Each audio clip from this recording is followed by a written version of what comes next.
ప్రజలు కూడా ఆలోచించుకోవాలి. అంత భయపెట్టి భయాందోళనకు గురి చేసినా కూడా ఒక్కొక్కరు భయపడతారు, ఒక్కొక్కరు ధైర్యంగా ఉన్నారు. వాళ్ళని కూడా మనం అనే పని లేదు. వాళ్ళ ఇబ్బందులు వాళ్ళకు ఉంటాయి, వాళ్ళ సమస్యలు వాళ్ళకు ఉంటాయి, తర్వాత ఏంటనేది. కానీ ఇదైతే చెప్పడానికి రానిది, చెప్పనలవి కానిది, అనుకోవడానికి కూడా సిగ్గుగా ఉన్నది. ఇది ఒక మహిళ మీద ఇలా చేయడం, ఎంతమంది వచ్చి ఇంత చేయాల్సిన అవసరం లేదు. ఇంతకుముందు లాస్ట్ ఎలక్షన్ ఎలా జరిగింది, ఈ బై ఎలక్షన్ ఎలా జరిగింది, అన్ని చోట్ల జరిగిన బై ఎలక్షన్స్ ఎలా జరిగినాయి, ఒక రౌడీ రాజ్యంతో జరిగింది ఇది. మీరు అందరు చూసారు కదా, ఇంకా చెప్పాల్సిన పనే ఉంది. ఈ రౌడీజం చూస్తున్నారు కదా, 3 months నుంచి 4 months నుంచి చూస్తూనే ఉన్నారు. మాట్లాడితే అమ్మాయి మాట్లాడింది అంటారు, నవ్వితే నవ్వింది అంటారు, గట్టిగా మాట్లాడితే ఇవాళ ఎందుకు గట్టిగా మాట్లాడింది అంటారు. మనం రౌడీజం మాత్రం రోజు చేయొచ్చు. ఒక కార్యకర్తకి అండగా ఉండాలి కదా. మరి అందరి కార్యకర్తలకి భయపెట్టిన వాళ్ళ దగ్గరికి వెళ్ళి ధైర్యం చెప్పి అండగా నిలబడి కార్యకర్తల కోసం మాట్లాడిన దాన్ని కూడా తప్పుగా తీసుకున్నారు. దాన్ని కూడా భూతద్దంలో చూపించారు.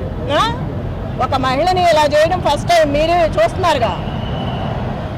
ఒక మహిళ మీద ఇలా చేయటం, దీన్ని గెలుపండు.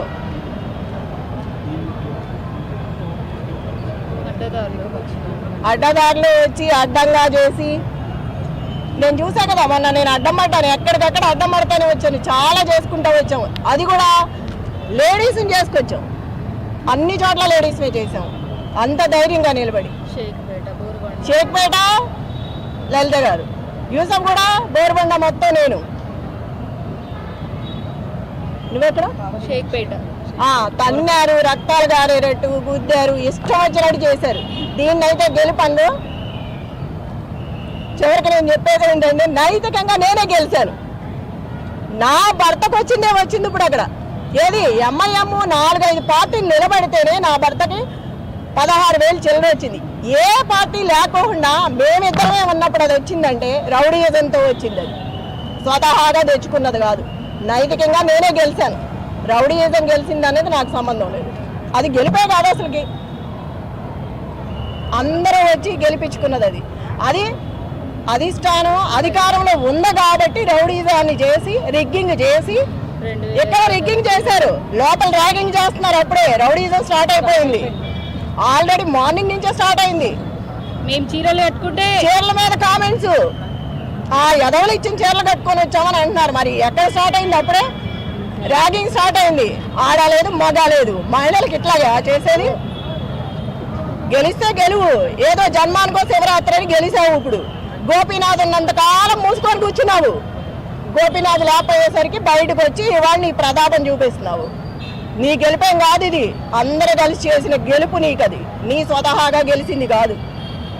చెప్తున్నాగా, నైతికంగా నేను ఎప్పుడో గెలిచిపోయాను, రౌడీయుతంగా గెలిచావు. ఇప్పుడు అది ఇంకా చెప్పండి, ఇంకేమైనా కావాలా?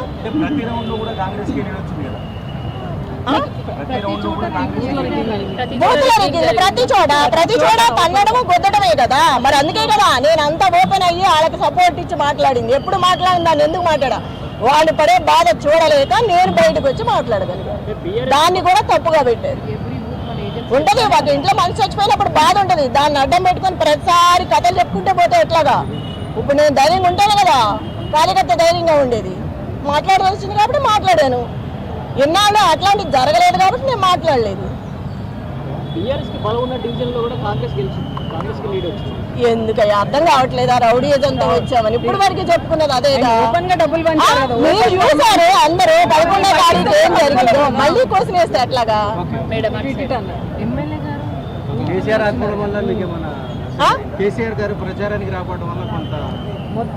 అట్లా ఏమీ లేదు. రేవంత్ రెడ్డి గారు ఎన్నిసార్లు వచ్చారు? కేటీఆర్ గారు ప్రతి రోడ్ షోలో ఉన్నారు. అట్లా అనుకుంటే కంప్లీట్ గా రిగ్గింగ్ రాజ్యం, రౌడీ రాజ్యం, మొత్తం గూండాల రాజ్యం. ఇంకా చెప్పేది ఏమన్నా అంతా మీరు చూస్తాం. మళ్ళీ అట్లా క్వశ్చన్ చేస్తే అట్లాగా అన్నీ తెలిసిన వాళ్ళు మీరు కూడా మళ్ళీ ప్రశ్నిస్తారా జరిగిందంతా చూసి? ఏమా ఎంత జరిగింది చూస్తున్నారు 3 నెలల నుంచి, మళ్ళీ మీరే క్వశ్చన్ చేస్తే అట్లాగా? ఇప్పుడు కూడా మీకు తెలుసు ఏ న్యాయమో అన్యాయమో. स्ट्रेट చూడాలి. क्या लगता है मैडम, मागंटी गोपीनाथ 10 साल से थे, तो मागंटी गोपीनाथ के फेस पर वोटिंग हुई थी, अब तक 10 साल में ही आपकी अगरचे चेहरा बदल गया है, तो बीआरएस जो सिंपैथी वोट थे, ऐसा कहा जा रहा था सिंपैथी वोट मिलेंगे, कहाँ पे चूक हुई है बीआरएस की? వాళ్ళు సింపతి చూపిస్తే రేపు ఇంట్లోకి వెళ్ళి నడువులు ఎరగొడతాడు. రౌడీ రాజ్యం. వాడికి భయం ఉండే జీవితాంతం ఇక్కడ ఉండాల్సినాడు. ఫ్యామిలీ ఉంది వాడికి. ఇప్పుడు అందుకేగా భయపడింది. ప్రతి కొంపలోకి వెళ్ళి అందరినీ బెదిరించడమే. ఎవరినైనా ఆపుతాం మనం? అంత రౌడీ రాజ్యం, గోండాల రాజ్యం, దొన్నపోతుల్లో ఉన్నారు మీద.